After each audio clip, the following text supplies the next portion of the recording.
Last week, we had a very lively discussion with Espiritista and Lukumi practitioner John Michael Corrales at his home in East New York, Brooklyn. This week, we are finishing up that conversation, and as always, you can check the Soul Searching blog for more details, resources, and links to learn more about everything that was discussed in this episode. So this is part 2 of the good spirits. Get into it. Say that incantation because I don't believe in it. How am I going to try to use something for spiritual and magical purposes if I don't believe in it? And then for other things, just understanding what they mean. Looking past the veil of Catholicism. What is the prayer really talking about? It? Even if it's talking, mentions Jesus. It's even when they say that in a prayer, at least by my standards, by what I believe, and it's what that figure represents. It's the light. We're talking about something, the Most High. Something that the thing that hears all of us, no matter what language we speak, no matter whether we're saying it out loud or not. That's what you're connecting with, and you're connecting with the good spirits. That comes up a lot in the Kardec prayers in the book. So read through everything a few times before you're going to start doing them at the Boveda, so that you can understand what they mean. Okay. So that when you say it, you connect with the prayer, because each prayer is rather specific in what it means to do, which is why they each have a title. But it's very important to understand what you're saying so that you can believe it. Because if you don't believe it, you're just wasting time. So some of the prayers that I like to read, I have like my top 10 list that I read all the time. And let's see. In the Kardec book, Collection of Selected Prayers, page number 29 is...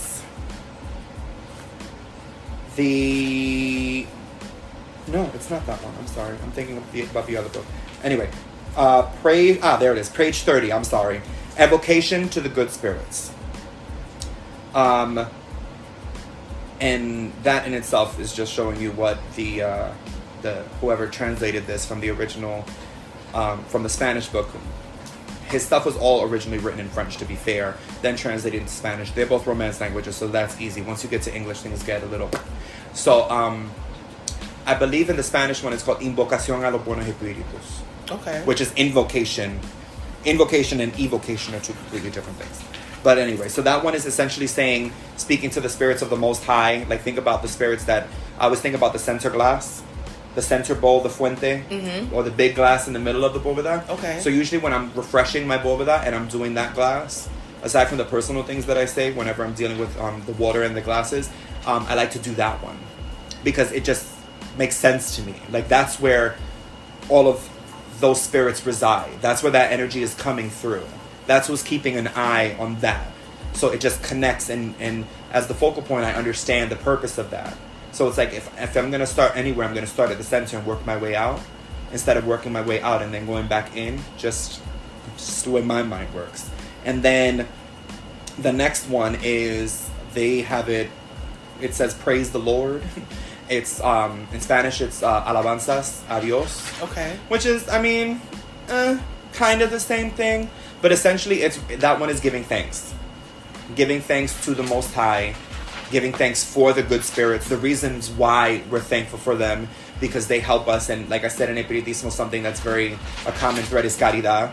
So in this prayer, it's also asking for being thankful for... That's my new ferret, and he's making a mess. He needs attention. He'll be fine. Asking for the spirits that don't have light to get it as well. So... even though we're always want to give light to our spirits, we have to acknowledge that there are always spirits in the background. Okay. In the peripheral. In the peripheral. That may be seeing the light like moths and being like, "What's this? I need some of that." So we always offer some to them.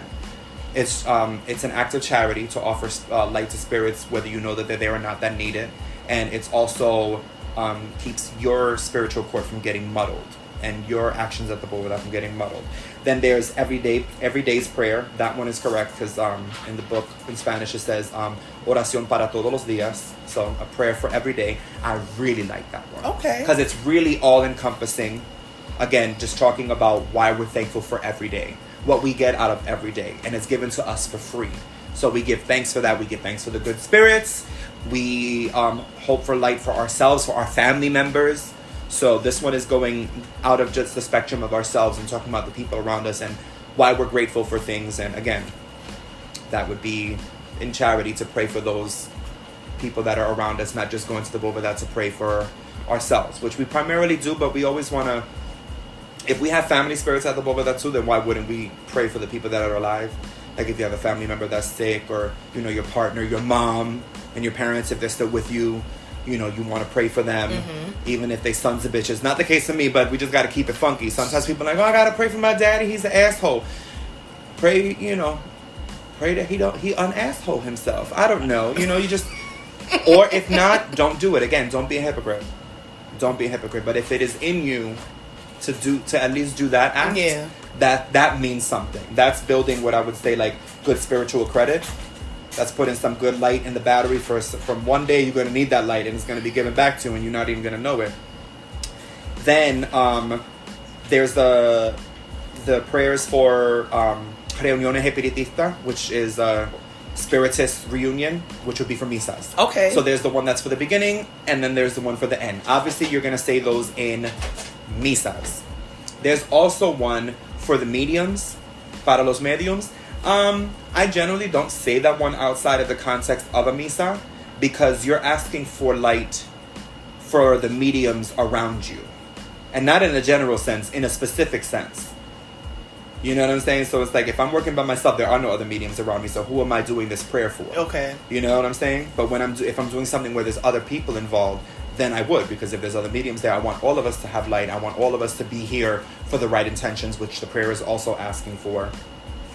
So that's just good to know, like some things, like, again, if you read it and understand what it's saying, why would I read that at the Boveda? It doesn't make any sense.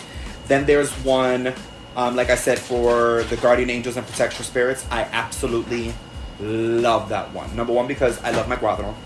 And not just because they're my cuadro, but I just love that aspect that I even have these dead people that, you know, can't even be bothered to spend all this time with my crazy ass through my ups and downs through all of these years, to have been with me in this road called life, and to be humble that, you know, whether I'm conscious of what's going on in the moment or not, if something's going on that I need to know, they let me know in one way, shape, or form. To know that I do have eyes behind my back, and I have somebody that watches my back. In times where I felt most alone in my life, it was my muertos that got me through it. That's how I built up a relationship with my gitana to begin with. So there's that one. That one has like 2 or 3 prayers. You can pick the ones that you like. I read 2 of them because they're beautiful. Then there's one, I'm trying to think of what the name of it in Spanish is. There's one to make the bad spirits go away, para alejar a los malos espíritus. There you go. And for a beginning espiritista, somebody that's just starting at the Boveda, if you really don't know what the history of your space is, I think that's a good one to read on a regular basis. Just to be careful. Just to be careful. Because if there is something there, especially if you cohabitate with other people, then there's that. The space might be fine. You don't know what your partner, your parents, your family, your roommates, especially if you got roommates, you don't know what these people are walking around with.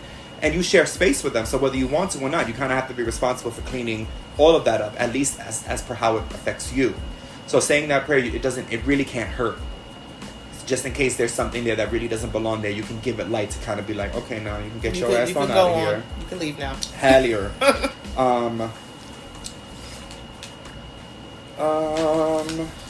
yeah. And then they have, there's a lot of prayers in that random book for the sick, for those who are in affliction, for people who are being chased by different kinds of spirits, like the obsessive spirits. Again, if you read through the book and see what's in it, you'll know what to use when it pertains to you. But the ones that I mentioned are good, like, set.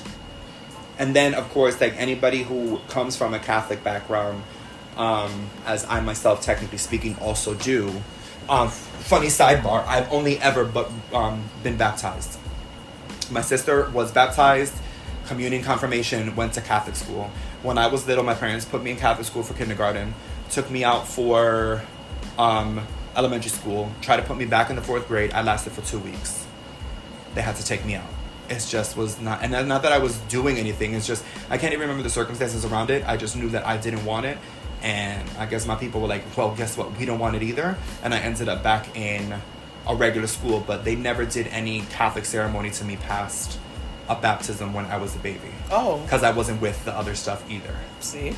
And I ended up going in a completely different direction. But it doesn't mean that I don't say prayers like the Our Father and the Hail Mary, because taking the dogma that people have put into Catholicism out, I see it this way. And I understand colonization and I understand oppression, especially as for how it pertains to me and my history and my ancestors as a Puerto Rican. Born and raised in New York City, but all of my grandparents were born in Puerto Rico.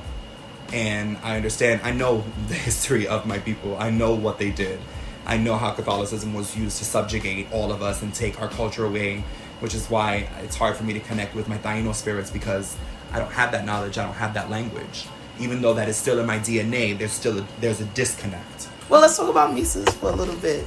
Oh, misas. But okay. we didn't get a chance to talk about misas. We haven't talked about misas. Misas but are like my favorite you've thing. mentioned misas, but I feel like, before people go to a misa, it's good to develop your own relationship with your people before you go in somebody else's house, right? Yes. Because it's kind of like, it's like you're both of the practice magnified, because you're in a room with all of these other people who also have their practice, and now everybody's coming together to kind of like, coming like Voltron. Yeah, because in that moment, you're sharing a boveda with people. Yeah, it becomes a community boveda for anybody that's there, and you clean yourself on it. And you're right, it is good to understand quite a few things before going in there. Number one, because which perfectly pertains to what we were just speaking about, the importance of prayer. In misas, some people when they do misas are very heavy on prayer. I myself am, because like I said, I like the whole chanting, I like the incantation part of it. That resonates with me because, again, I've taken the time to understand what they mean and how they pertain to me and how I get the meaning of them outside of the realm of Catholicism, even though we put a cross on the table. Again, for me, that's not representing JC. I have no problems with JC. He's cool. Just like I would have no problems with Vishnu, or I would have no problems with Allah. I believe, if you believe it's real, I believe. It's real. It's helped you. It's real. It's real. That's not my master. That's not who I pray to. But it doesn't make yours any less real, and it's not going to mean that I'm going to disrespect it. So that means something to a whole bunch of people. There's something there. But it's what it represents. For me, it represents light. It represents a grounding. It represents a representation of something connecting us to the higher power, whatever that may be. So if you're not a person that's really into prayer, at the part in the beginning where we do a whole bunch of prayers, you're going to check out. You're going to be lost. Especially a lot of times there's a language barrier. Mm-hmm. And that's not just between people that are of the African American community and the Hispanic community. There's a whole bunch of Puerto Ricans running around New York City that can't speak Spanish either. So hell, and that they're not getting anything more out of it than anybody else. That's somebody that's freaking Chinese, that their family doesn't speak Spanish. They're gonna be like, one of these people, walla walla bing bang goya sazon. Amen. Okay, that I understood. So if you could at least understand or have some kind of a basic reference of the prayers that are going on, you understand what is the gist of what's being said. Yeah, because like when we have misas, like my Spanish is for somebody that grew up in Spanish Harlem, I should be fluent at this point. But I went to school with a bunch of Puerto Ricans who ain't speak Spanish either. Hello. So it's Hello. We all in the same boat at this point. However, when we do the prayers at misa, like I know when y'all doing Our Fathers, I know when you're doing Hail Mary, so I'll just say them to myself in English. Exactly. Right? Like we're in the same. It's the same current, I might not know Our Father in Spanish, but I know it in English, and I'm going to say it in my heart, and I'm going to, focus on that energy, because that's the energy of the room. And then when we move on, I move on, and some of the songs, I know some of the songs by heart. I'm still learning some of the songs. But yeah, it is an interesting feeling when you're in the room and you kind of like feel that well of energy like being built up. And then you feel it. It's like when you watch those movies and like the room is starting to get filled with water and people are like, oh my gosh, but it's that same feeling. It's like first it just pulls around your ankles a little bit and then it starts to rise up and then we get lucky and somebody gets mounted, then it's like, whoop, the room is full, my cup runneth over. Yes, and then you're just there in the moment, Who's that? Oh, get the liquor, get the cigars. Get the cigars. It's gonna be a long night. We're gonna be here for a while. They're gonna be mad when they come back. Anyway. But yeah, like if what I've seen done in a lot of misas, which I think is just a good practice, especially when you have mixed company. By mixed company, I mean people that are developed, people that are varying points in their development, and also people that have language barriers or varying comprehensions of Spanish. What they'll do is they'll at least say the name of every prayer before they do it. Okay. So, like, if I'm doing a misa in Spanish, and I'm going to do A los ángeles guardianes y espíritus protectores, if I know that everybody in the room understands what I'm saying with at least that, and they do that prayer at home in English, they'll know that, like, oh, that's for the guardians. Okay, I'll do that. That's what I'm going to concentrate right now. If there's somebody that doesn't understand what I'm saying, I'll be like, A los ángeles guardianes y espíritus protectores, this one is for the guardian angels and the protective spirits. Even if the person doesn't know the prayer, the mere fact that people around them are praying, they can at least concentrate on that, and they can pray in their way. There are a lot of common prayers from like the Kardec books, which are the most common, aside from like the Our Father and stuff like that. But like my grandmother has given me prayers that I've never heard in a misa before, because that's part of our family's legacy of Espiritismo, and each one has its purpose. And I have them written down so that I can keep them forever, and then hopefully my kids one day will be able to, or somebody will be able to learn that, and I'll keep that alive.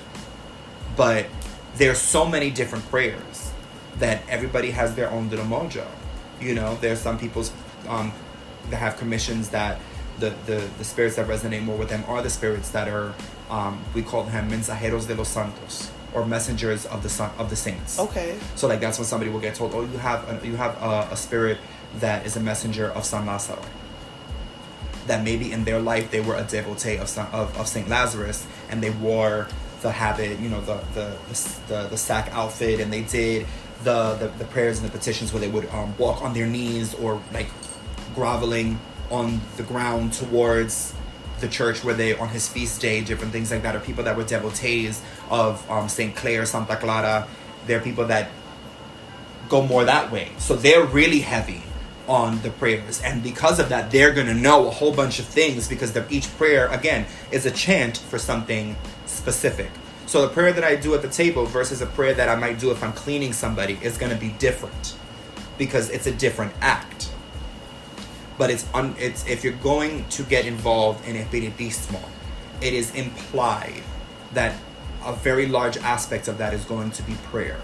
So it would behoove you to understand the prayers, especially for the community aspects, when we're having misas, when you're invited to spiritual parties, so that you're not lost in the source, and that you can connect with it in the moment, and you can also tap into that energy. When you're at home, there are times that I'll speak and I'll meditate in front of one of my spirits, and I'm not speaking a prayer at all. It's a conversation. There are certain times that, again, having a background in elemental magic, I'll write a prayer. I've written quite a few prayers for each different spirit, because I can write something that resonates with me and sets a tone and is my incantation said in the form of a quote-unquote prayer. Prayer, incantation, you can't tell me that they're not the same thing. It's just called by a different name. Point blank, period. You know, so, but just understanding how, but you can't just go and start doing that in something like Espiritismo, because we could say that there's no rules, but there's certainly a tradition. You know, when you have the white table, the tradition is you have either a fuente or you have a bóveda. There is a cross. There are white flowers. There are perfumes. In the scientific Espiritismo, there wouldn't be rum, cigar, and all of that stuff. Again, there's no commission. So who are you putting that out for? The perfume and all of that stuff. They would have an altar or a table set up. There is forms of Espiritismo where people don't sit two people at a table. It's a long table, like a dinner table. Okay. And there are people that sit at the 4 points. And everybody else sits in a circle around them. Okay. Or stands around them. They have Espiritismo de Cordón, which I wanted to bring this up because you had mentioned the other day about shouting circles. Espiritismo de Cordón is people literally standing in a big circle, praying and doing the thing, swaying their hands together, and then they'll swish their arms backwards, get up, and with the arms come forward, they clap, and then they'll do a stomp. Like when they get really into it, it's more of like a clap, stomp, until people start getting possessed. And they'll be singing, and so it's very much like a shouting circle. Yeah, see, so that relates to the ring shout. Ring shout that was brought to the Americas, to the Carolinas specifically, by the people that were settled in the Gullah Islands, the Geechee people, the descendants of the Igbo tribe. So they brought those practices with them. It's also interesting too that you mentioned Santa Clara, because earlier in the year when you had me do an elevation, the 9-day elevation, it made me think of the Jamaican tradition, the funerary rites of the 9-night. So on the 9-night is right after someone dies, they have 9 days of prayers to elevate that person's spirit and help them go where they're supposed to go. It's the superstition is that if you don't do a 9-night, that person becomes what they call a duppy, which is just a restless spirit that's just wandering around that was not properly set to rest. So it's like, in order to prevent people from becoming duppies, we have these 9 days of spirit, elevation. There's music, there's song, there's prayers, there's all these things. And everybody coming to the house and kind of like letting this person know, like, hey, you passed. We remembering that you passed. We have a place for you. Before we settle you into the ground for good, we're going to have these 9 days to give you all of the joy and the light and the love that you need so that you can make that transition and don't feel like you have anything left here to do, because you don't have nothing to do here. You're gone, and whatever you have to do, you have to go back to the source and be reassigned, but you can't just be wandering around making trouble over here. Yes. So you take these prayers and keep it moving. Anywhere in the Caribbean and Latin America, there would be the novena, which is the rosary, which is 9 days. 9 nights, I should say. And it's essentially the same thing. You're offering up a set amount of days of prayer where each day is pushing that spirit towards elevation. I don't want to say separation, but elevation, because they can elevate and not necessarily go anywhere. It's just taking them off the coil so that they're not perturbed, or so that they're not suffering and they're not in the darkness. It's quickly offering them light so that they can rise up. So maybe they'll move on, or maybe they'll decide to stick around and keep an eye on a few people. But if you don't offer them that, they don't have the opportunity to do that. I've seen it come up lots of times that there are spirits that necessarily hasn't been done for, and that spirit will jump a generation and stick to somebody else. Because, just like people with the gift, people that are touched, people that are, as we would say, was born in espiritista. My parents, like I said, I mentioned about my mother, but she's not really practicing. My father is agnostic. He doesn't believe in anything. He barely believes in his own shadow most days.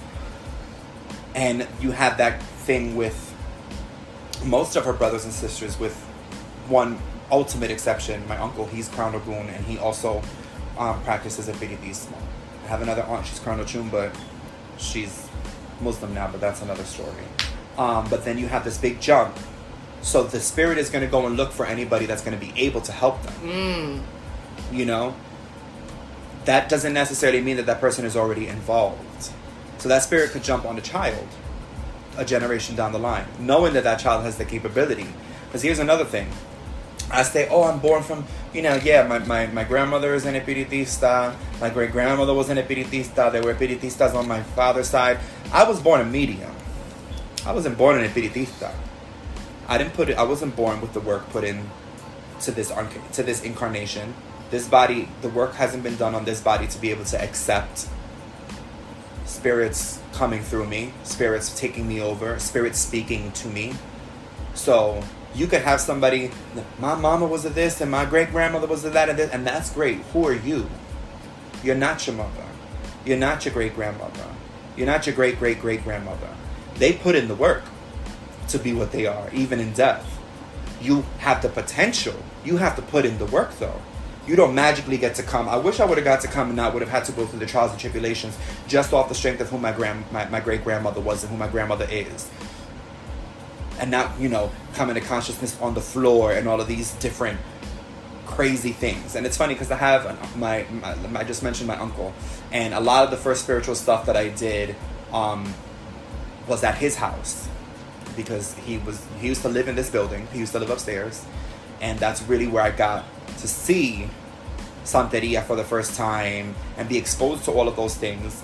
My parents were definitely afraid of me having anything to do with any of these things, but he knew better. But he also didn't want to piss off my mother, because that's his older sister. So it wasn't until I became a teenager that he started answering my questions. But I was really by myself in my practice. And like I said, my background was elemental magic in practice. So while it helped, like I said, the door was opened a bit too wide, too quick. So because I was able to easily go into a meditative state, trance became quite easy too. But my spirits didn't have the proper elevation and the proper tutelage to help me manifest that in a way that wouldn't be detrimental to my physical being. Yeah, I mean, because that's another thing too. Like, channeling is physically demanding. You know, it will, you will feel things in your body that you really can't explain and that don't make any type of medical sense. And you will continue. Like, I talked about it before, but like, I used to break out in hives really bad if I was going to be around people that obviously it was not working anymore. Like, yeah, we can been friends for 10 years. The friendship has broken down to a point where I'm still like, well, I'm loyal. It's been 10 years, we're friends. I'm cool. Everything's cool. This person might have been disrespecting me, might have been talking shit about me, might have just been treating me horribly. People with me, it was like, I don't even like this person anymore. I don't know why you're coming over here. And the minute I make plans with this person, I'm breaking out in hives from my nose all the way down to my chin. At one point, I was like walking around with a rash on my face for like 6 months. Looking crazy. Everybody wants to get possessed. And they don't understand that is not... First of all, people that get possessed, we have to be on top of our spiritual game. We have to be taking baths all the time. We have to maintain a clean space. If we have bóvedas, fuentes, whatever, altars, we have to make sure that stuff is on point, because we will get caught up in the game. I have seen so many people, developed mediums, that get mounted with various spirits and entities and go through such extreme physical changes that I'm like, that can't be comfortable. Does the person feel that afterwards? I've seen people's throats swell up coming down with certain spirits. I've seen people's one leg on somebody swell up. Oh, snap. I've seen, and you know, we're jumping from Espiritismo to Lukumi, Orisha, but there's this guy that he gets possessed with Obatala, the Camino Ayaguna, who, random note in all of this, Ayaguna is an Obatala that's left-handed. Okay. And when he gets possessed with Obatala, it looks like he had a stroke on the right side of his body. The right side of his face literally sags, and not in a way that somebody can manipulate and hold on their own. Oh, okay. The features look like somebody who have had a stroke. The eye gets lazy on that side, and the viable side is the left side. But I mean, I've seen you come down with Esperanza, which is a beautiful. She's beautiful to see, and it's very interesting because if you can't see this man. I'm looking at him right now. We're talking about a nice, sturdy man. Okay, we're not talking about no small man. When he comes down with this woman, it's a woman. John Michael is not in the room, you know, and she has a certain gait and a poise about her, and the shoulders come back, and the eyebrows get this kind of thing, and this fierceness. I'm not poised. I'm just saying. Okay, you don't have this poise as yourself. All right, I see it, and it's like the shoulders come back, and then the foot does this thing, and then there's a scarf has to come on, and it's a whole. And then the same thing with Tahose. Tahose comes down, and he is a man. Okay, he is a burly man. He sits and his legs are sitting. He's like wide with his legs, and he's just like your whole body changes. So first I was a beast, and now I'm a lady. I tease.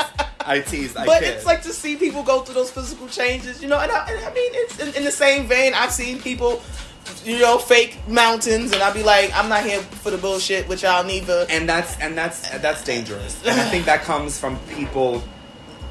Initially, I think that comes from people just really wanting to get possessed very, very bad. And it's a lot of times people want things because they see the glamorized version. Especially nowadays with everything on Instagram, everything on Facebook. We see such a glamorized version of Espiritismo. We see such a glamorized version of Hoodoo. We see such a glamorized version of Voodoo. We see such a glamorized version of Isheshe, of Lukumi, of anything Orisha, in the Orisha pantheon, in the diaspora. And people just don't understand what's real. And in Espiritismo, that's dangerous because you need to be very careful if you are a medium, what you do, what you call, how you call it. Because just like in elemental magic, like Wicca and those kinds of practices, there's the concept of having a circle and you specifically call whatever you're going to call. You have to say why you're calling it, in what way you're calling it. Are you stirring? Are you summoning? Are you What are you doing? Do you just come and stand guard? Are you participating? And then at the end, you have to send all of that away. So like in a misa, at the end, we have the prayer to end the misa. And at the end, we do the little dance and our hands up in the gracia, gracia, gracia le damos divino Señor, se van los seres, and all of that good stuff. And we're essentially saying they're going. Does that mean that they magically, we got to go away now? No, but they understand that we're closing that session. Does it mean that people can't keep on giving evidencias and stuff like that afterwards? No, it just means the time for you to manifest and do labor through mediums in this space is over. Nobody's going to get possessed afterwards. And it's one thing to, if you were holding on to an evidencia because it was personal and you catch somebody on the side, listen, I saw this, I didn't want to say it out loud. It's too personal. You have that relationship with that person. But you're not going to not speak an entire misa and then afterwards you want to go person to person having little private conferences like you're doing mini readings. You don't do that. That's not proper practice. And I'll tell you why. Because you're not giving light to your spirits. Because you're not believing in your spirits enough to say all of that with other people in the room. And it's not about having anything to prove. People need to take the ego out of evidencia and take the ego out of misas and take the ego out of espiritismo. If a new person that I've never met before comes to a misa, I know nothing about that person. Maybe if I was introduced to even know their name. I don't know where they come from. I don't know what their story is. So for me, if I start seeing something on them, who am I to second guess that? I don't know them, period, to know whether it makes sense or not. But that's what happens. People be like, I don't know if I'm going to say that, and they're going to think that I'm weird. But you don't know that they're not. Maybe they're just going through a weird situation. Maybe that person is just weird. Sometimes people find it hard giving evidencias to people they know because they can't take themselves out of the situation. I know the person, so what? That doesn't mean that you know their every waking moment and their every waking life and what they do when they're not around you. You have to trust that stuff. And then on the flip side, where evidencias and things start getting skewed is once you try to put your personal input on an evidencia, you're cutting the thread. So we say if let's say we're in a misa and you say something to somebody, you finished. I would say siguiendo el hilo, or I would say following the thread. Okay. Meaning I'm continuing, picking up on what you said. You need to be careful because I see somebody following you. They're watching you when you're leaving work. And then you leave it there.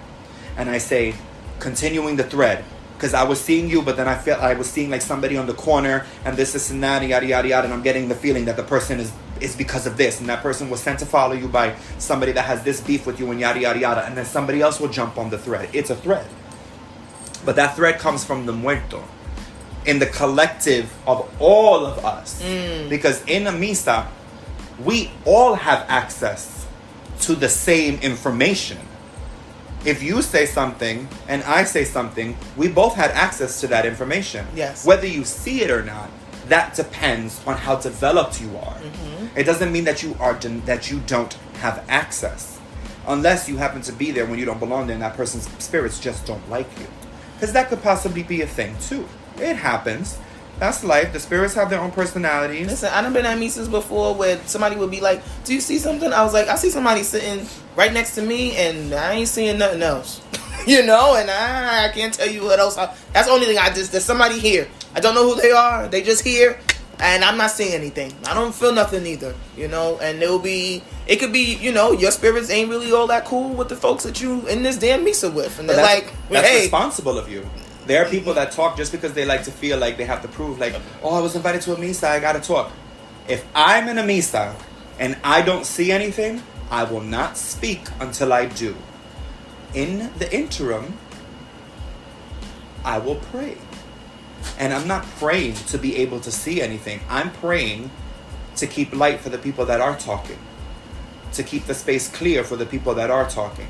And maybe at some point, somebody will say something to a person, and after whatever they say, then all of a sudden I'll start hearing about a whole bunch of stuff, and then I'll have the opportunity to speak before the misa closes. But if I'm not hearing anything, I'm not going to say anything, because that's how you get yourself cruzado. So there's espiritismo cruzado, but you can get what we call a cruce. So cruce is when people aren't very spiritually developed or poorly developed. Okay. And things start happening that that shouldn't have. Like what? So, like, these are not... This is when people really are just not doing a bad job. So you can have somebody that is somebody that has an Orisha crown. Okay. And an Orisha spot is a place just for Orisha. But the moment they're going to do what they want, and they're not necessarily... People think that they're banned from certain places, but I don't necessarily agree with that wholeheartedly. And there can be times where somebody is getting possessed, and you look at the way that they're getting possessed, and you know what Orisha they have crowned, and you know the path of that Orisha. And each Orisha, when they come down, even the path, they have a certain, like you say, a certain gait. They move a certain way. Just like I said that about the law that he's left-handed. You know, you have certain Orisha certain Yemaya that spin a lot. Certain Yemaya that they're not spinners when they're getting mounted. But you just see the person moving in a way, and you're like, that looks less like Yemaya and more like... It might be a Francisca or a Tomasa or something like that. And what you get is a cruce. Because that development hasn't been put there properly. So the person hears anything that's spiritual and they open themselves up. You're not meant to get possessed with Orisha. Or maybe not in that moment. If the Orisha wants you, they're going to take you. You don't have to invite them. They're going to do that on their own. And you might be pulling your own spirits to you. You know what I'm saying? People want to force things instead of just letting them happen. Yes, getting possessed is scary. That's another thing that people don't like to talk about. It's different for everybody, but it's not pleasant. The more you get possessed, the easier it becomes. Because it's a smoother transition. Your body is used to it. And at some point, the light just turns off. You know what I'm saying? Because it's become something that you have that relationship, that custom. Your body doesn't go into shock because that's what happens. You have an outside force trying to take over your consciousness, your body will go into shock. Yes. For some people that manifests in shortness of breath. Some people, they feel like they're going to vomit. Some people feel like they're having a heart attack. Some people get dizzy and feel like they're about to pass out. Those are just a few of the potential symptoms. You know what I'm saying? The side effects, whatever you want to call it. Why would anybody willingly put themselves through that? You know what I'm saying? And even with that, there's a point where you have to let go. But it's not like a superficial, okay, I'm just going to let go. Your subconscious, not your consciousness, your subconscious has to be like, okay, it's safe. I quit. And turn off. It's not even just to let go. Your consciousness needs to turn off. That's scary. It is scary. And there are people that are like, oh, I want that. And I'm like, okay, scary. You got to be careful because, you know, everybody wants something until they get it. You got to be careful what you wish for. And it's the same thing in Espiritismo. You have to put in the work. You have to develop. And that's a word that people hear so much. Development, el desarrollo is what we would call that. The development. Okay. The evolution. You moving forward. And there are going to be different points in your life where a spirit of a certain commission is going to be more prevalent. It depends on what's going on in your life. That those kinds of spirit, or that spirit in particular, for what they do, need to be the one right by you. And then something will change. Or maybe it may be a different season. I have different cuadros that have different seasons. My Gitana, this is her season. This and the spring are her seasons. Okay. So I feel her differently. You know, like at certain points in the year, maybe other spirits. But then this time comes around and I feel her a little bit more. Even if I don't feel her, I know that she's always there. Or unless I know that she's off doing something. But it's a different thing to like, oh, she's around. There's her being here and her being around. And by around, I mean around me. You know, because you never know what spiritually they're desarrollando, they're developing, they're evolving with you. What they're feeding off of. What they're trying to put into place. Because we're on one side and they're on the other. They know everything. We know what we know or what we think we know. And whatever they want to tell us if we're paying attention properly. And it's different. Some people, I want to hear. You're never going to hear the way that you want to. Because that's not your capacity. You may have a really good gut instinct. You know, the hearing is different. The seeing is different. Some people will be able to see and hear and give amazing evidencias and be very, very clairvoyant, but will never get possessed. And that's okay. be happy. Be happy that you get to enjoy every misa or be present for everything and just be the messenger. That's a great thing. That in itself is a blessing. You know, there are people that need to get possessed to be able to speak. In that which case, it's not even really them. They're just, the muerto just takes them wherever.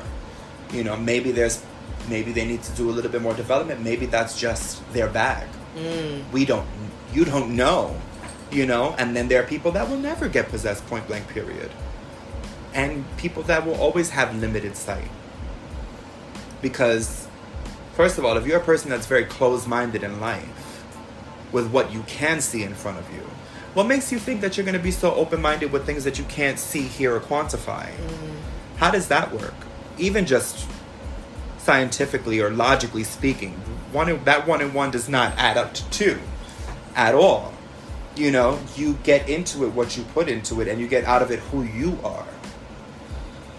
You know, if you're going to be a person that's going to be all about the ego and thinking that the muerto is here to serve you and have your muertos working, pardon the word, but like slaves for you, don't think that that's healthy. And don't believe necessarily that it's all your muertos that are doing that. Because I'm sure at some place you got a cruce, and what you think is one of your guides is something that doesn't even belong to you. That was just lingering around you, that you attracted with your wickedness. The same way that people be like, oh, I know Oshun speaks to me, and they're not initiated. Oh, I know it's Oshun, and I know it's Yemaya. And I'm like, except you have, like, Akachita. Or the spirit that you're really talking to is actually a Hitana. Or the spirit that, or what that essence that you think is responding that is Yemaya, that's actually a Mama Francisca. Or it's a Tomasa. Or it's a Madama. That just happens to have traits that more or less align enough with that essence that they attach themselves to that focal point. Because that's all these things are, is focal points. That doll behind you is not going to get up and move. I hope not.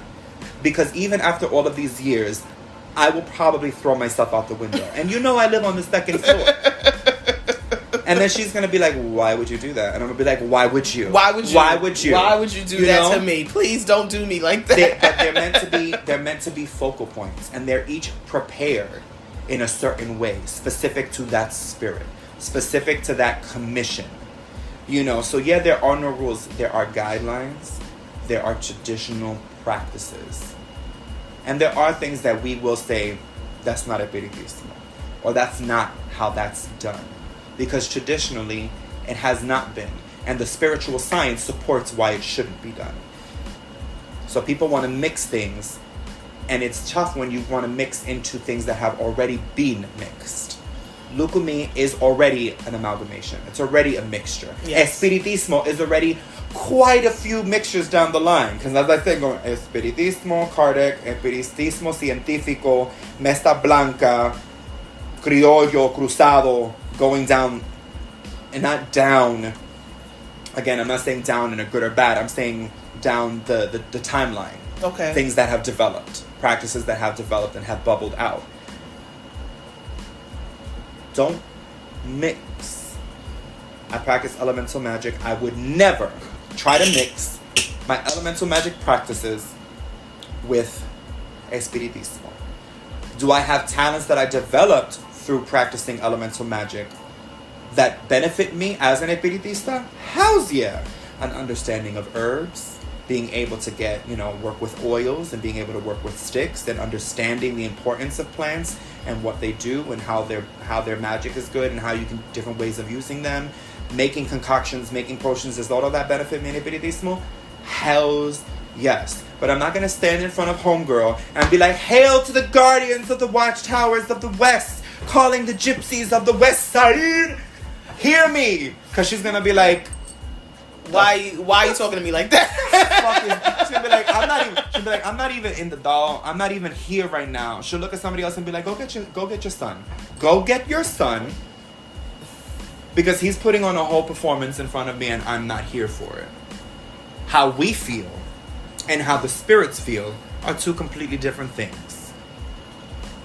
And how do I know this? Because there have been many times that I have to give an evidence to somebody that I personally really don't like. And it burns me for somebody that I don't like with reason. Not just because. I don't like you because something happened, because there's a reason why I don't like you. And they're like, and I'm like, pick somebody else. And I'm like, pick somebody else.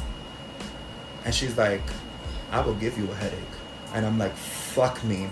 Con permiso de la mesa. Listen, you. And that's it. Okay, goodbye. That burns me. And I know that that's a horrible thing to say, but again. Hey, we're being honest here. Piety, being an espiritista, and being and espiritismo and humanity and human tendencies are not mutually exclusive. If you have a sailor's mouth, that doesn't mean that you cannot be espiritista. That would be like an old school people with the more Catholic thing. Oh, the spirits don't talk like that. Yes, they do. I've heard some people get mounted with spirits and say curse words and the whole 9 yards. It doesn't mean that they don't have light. A curse word does not mean that you don't have light. One thing has nothing to do with the other. You know what I'm saying? But I don't mean to be a mean person. And it's not, I don't think that it's mean. If you don't like somebody, you don't like somebody. But they'll still be like, I don't care. I want you to say this to them. And I have to say it. Because that's my duty. I chose to do all of this. I chose to mount that doll. I chose to prepare whatever other spiritual things I have in this house. So in choosing to do them, I invited them in. So since I invited them into my house, they become my responsibility. Just like my pets. Why would I get pets if I'm not going to feed them? If I'm not going to clean that cage? If I'm not going to, interact with them, take them out, love on them, and build a relationship with them? Why would I do that to them? Don't you think the animals are going to suffer? You don't think that the spirits suffer to their degree if you start a relationship with them and then cut them off? Do you think that they're happy about that? No, I wouldn't be happy about that. And the spirits can punish. And people think that the spirits punish by making things happen to you that are they bad. let things. Loose. They let things. That if they know that something's coming in the way and it's not going to kill you, you'll be alright. They'll be like, okay. And our muertos are not supposed to save us from death 17 times if we keep on doing the wrong thing. If you want to run the streets and run with 10 gangs, it's not up to your muertos to keep you from getting shot for the 17th time. Or the 8th time that you get shot. Oh no, my muertos got my back. And they'll be like, no, actually, the big, we got word from corporate that we're not allowed to step in on this. The email just came in. I'm so sorry. We're going to stand right here and we're going to greet you on the other side. We're going to greet you. Welcome. Now guess what? We get to go. You stuck here now. Now you stuck here. Because our contract was till death. You're dead now. You're dead, and you got to renew your contract. You got to renew your contract, okay? Upstairs. Do what you got to do. So, listen, you're still allowed to be yourself. You're still allowed to be human. But it doesn't mean that you shouldn't evolve. It doesn't mean that you shouldn't change. It doesn't mean that you shouldn't have respect. I curse up a storm. You know this. My mouth is fire. I come to my spirits with their due respect and with their due reverence. Yes, I have different relationships with this one. I can talk in a certain way with my gitana, in a way that I'm not going to speak to my congo, or in a way that I'm not going to speak to one of my madamas or one of my indios. It's a different relationship because they're a different person. The same way that I will speak to you in a way that I wouldn't speak to somebody that I don't know, or somebody that I just met, or just another person entirely. We have a relationship with the way that we have it because I am who I am, you are who you are. But it's up for us to build this relationship between each other in person, right? Right. It's the same way with the spirits. You can have elders, people that are your elders, and again, there's no madrina or padrino en espiritismo. Because Lukumi and espiritismo come hand in hand a lot of the times, whoever is your Lukumi godparent will more likely is your godparent. So, if they're just madrina, padrino, from that, the respect carries over because it's a respect thing. Yes. But in espiritismo, it's not your elder's responsibility to tell you everything about your spirits. And people will be like, oh, well, how am I supposed to know? They're your spirits. You have to build that relationship.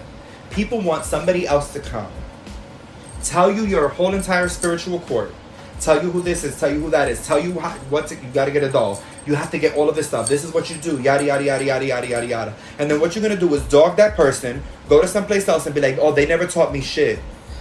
But talk about how strong of a medium or how you're an espiritista too. So bitch, where did you learn all of that from? We are all responsible. My godfather is an amazing espiritista. I'm constantly in awe of him as an espiritista. And there are things that I wouldn't go dare ask him because I know that they're my responsibility.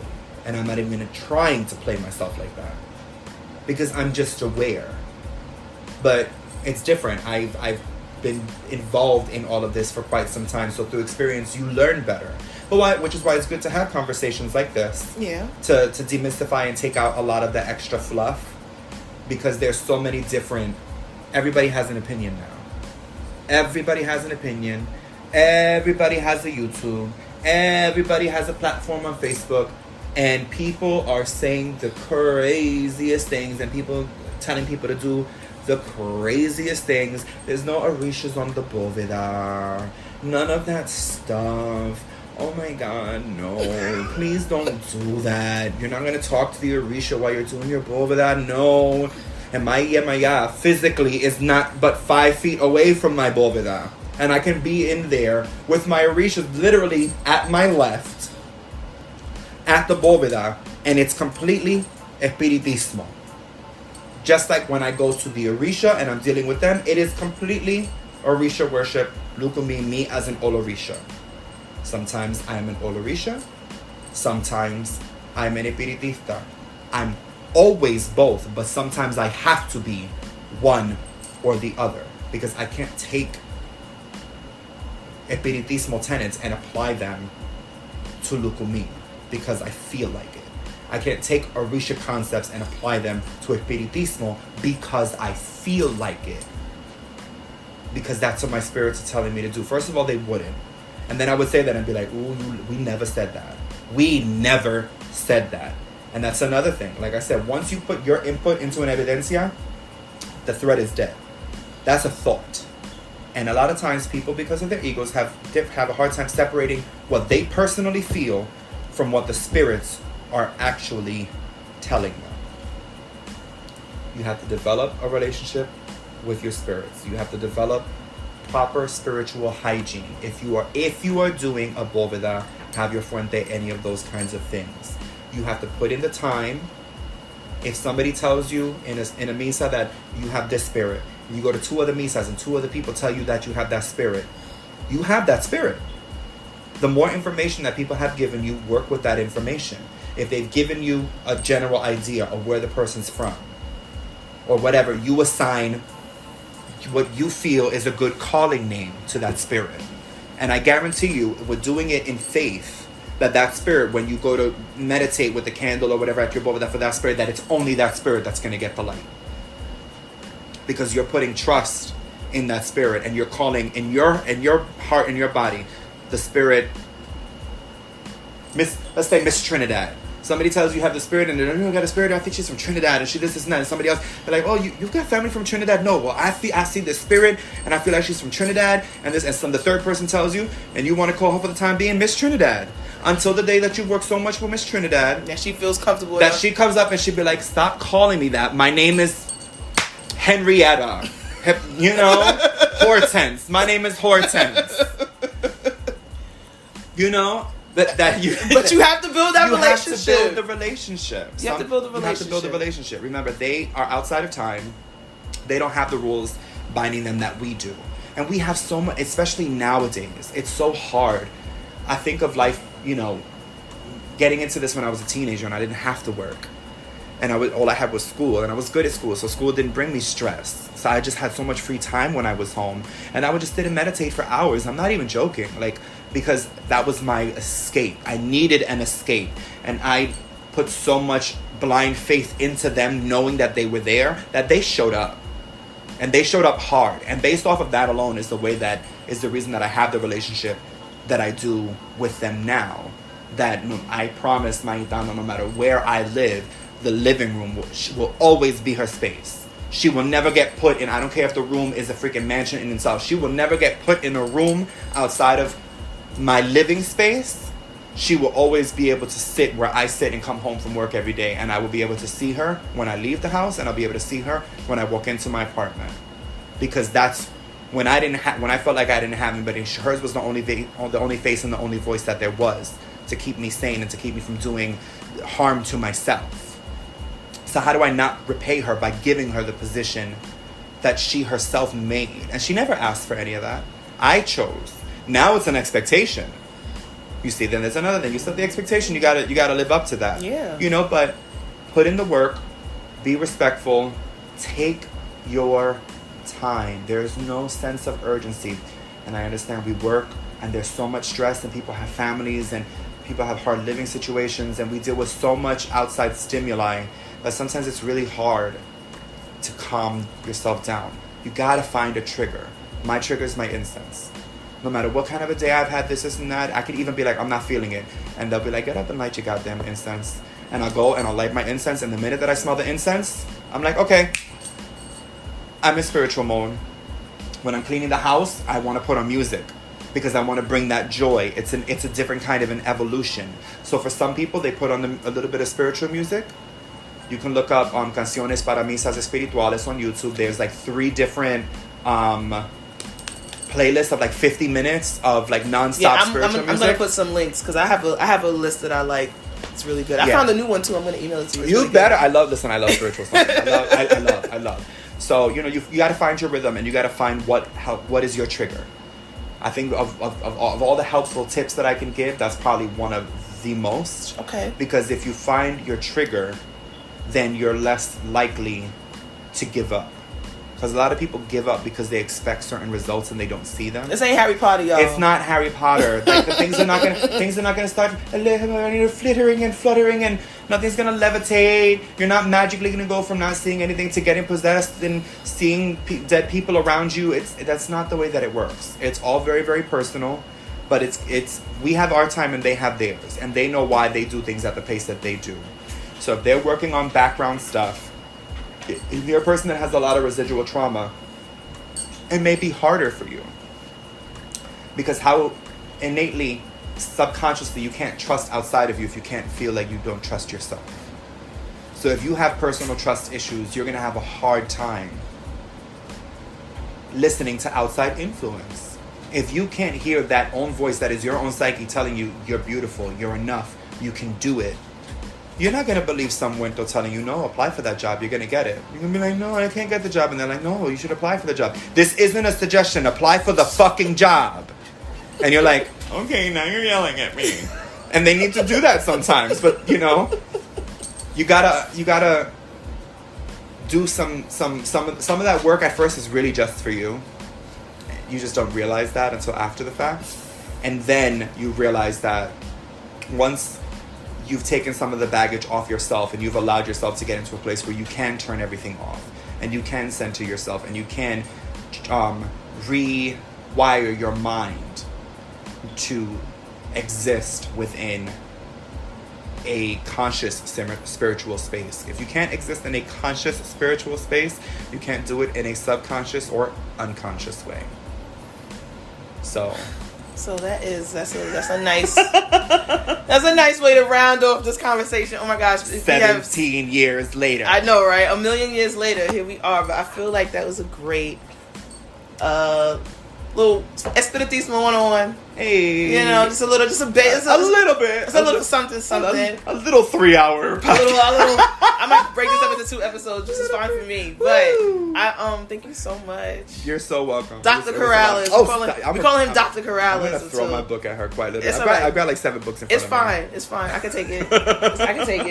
Thank you so much. You're very, very welcome. It was my pleasure. Thank you so much. And we As always, you can always check out the blog.soulthingsbotanica.com to find more show notes and resources and links to all of the things that we discussed in this episode. And again, my name is Nikki Buchanan. I am the host of the How to Be Magical podcast, and I'm the owner of Soul Things Botanica. You can find me online at Soul Things BK on Instagram. You can find me on Facebook at Soul Things Botanica. You can also find the podcast on its own platforms now. How to Be Magical podcast on Instagram, How to Be Magical podcast on Facebook, and yeah. So I will be back again next week with another titillating discussion about all things magical, spiritual, and enlightening. So thank you so much, and that's it for now. Peace.